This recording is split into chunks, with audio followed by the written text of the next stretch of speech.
Nice picture, Colton.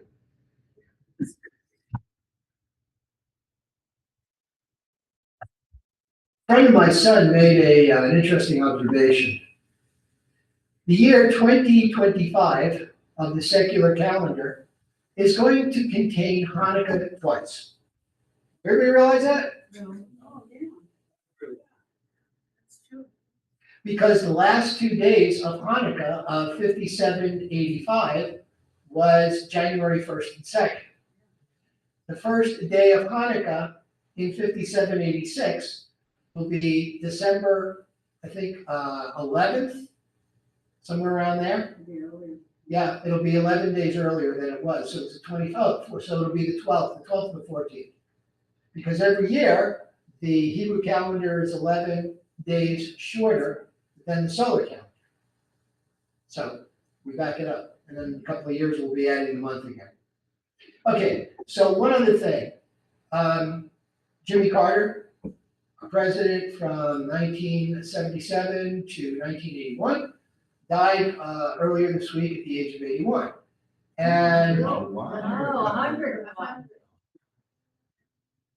he was the president from 1977 to 1981. I thought you said he died at the age of 81. Maybe, I heard it wrong. could be, or I said it wrong. He died at the age of 100. Let's set the record straight. Okay. And of course, as Jews, we're kind of torn a little bit. Yes, he instigated peace between Egypt and Israel. On the other hand, when push came to shove and Israel was attacked, all of a sudden Israel is committing genocide, as reflected other political leaders.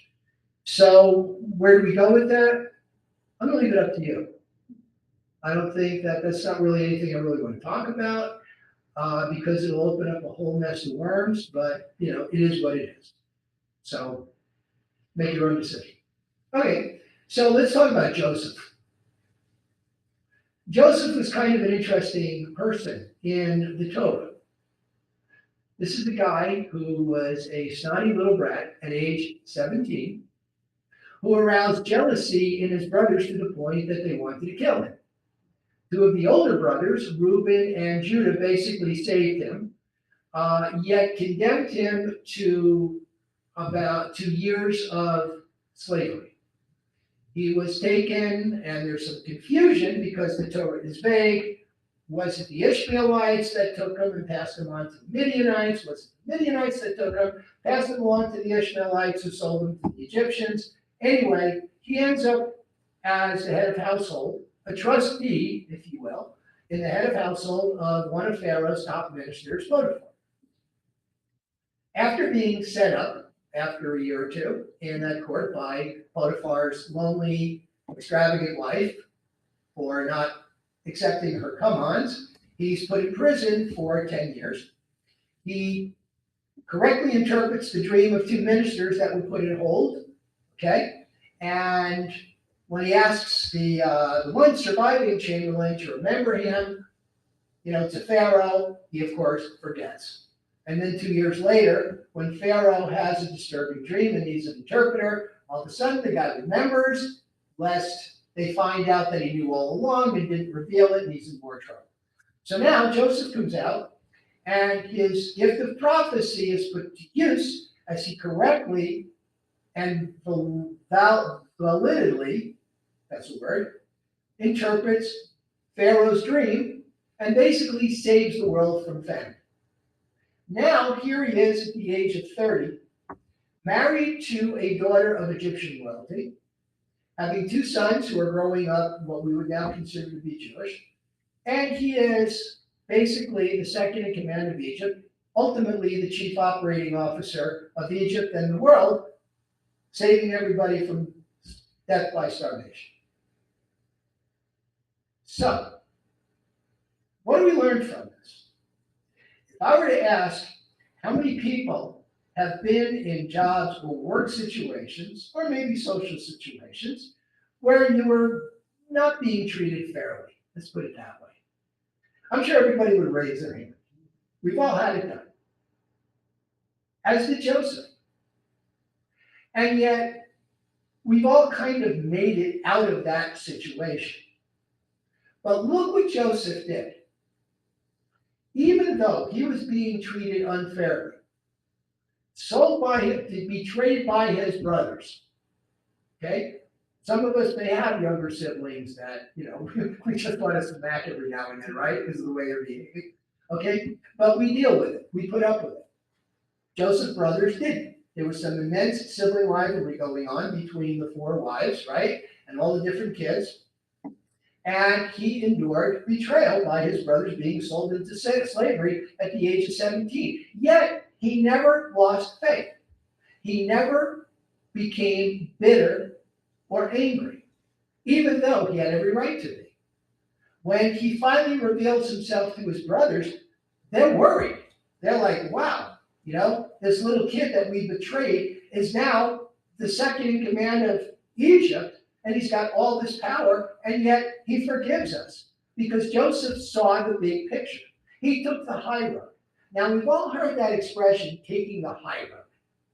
What does it mean? It doesn't mean, I'm not going to stoop to their level, and yet when you look at the behavior, they're really kind of playing a victim. Joseph maintained his integrity. He maintained his character. He did what he had to do to achieve, not just survive, but achieve. He made the best of a horrible situation. He's in prison. He's a foreigner in a foreign land in a prison. And yet here he is, a trustee, because the warden was able to trust him. He showed the warden he could trust him. And he achieved a high level of esteem in that prison, which led to him being exonerated and working for Pharaoh directly. When we're in challenging situations that we know is not fair, we have a choice. We can either become vindictive, we can give it to our passions, we can plot revenge. By the way, you know the word sabotage? You know where that word comes from? Anybody know where the word sabotage comes from?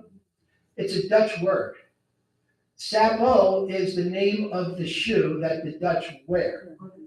And when they felt like they were being mistreated, they would take these shoes, right, and put them in the machinery and mess up the machinery, as became sabotage. Oh, That's wow. That's how the word came about. Yep.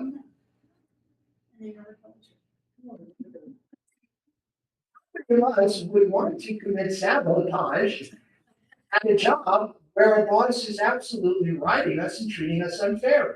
Maybe we discover that the person next to us, who was hired after us, got hired at a higher salary. Now we got to work our way up to a place where they're already starting.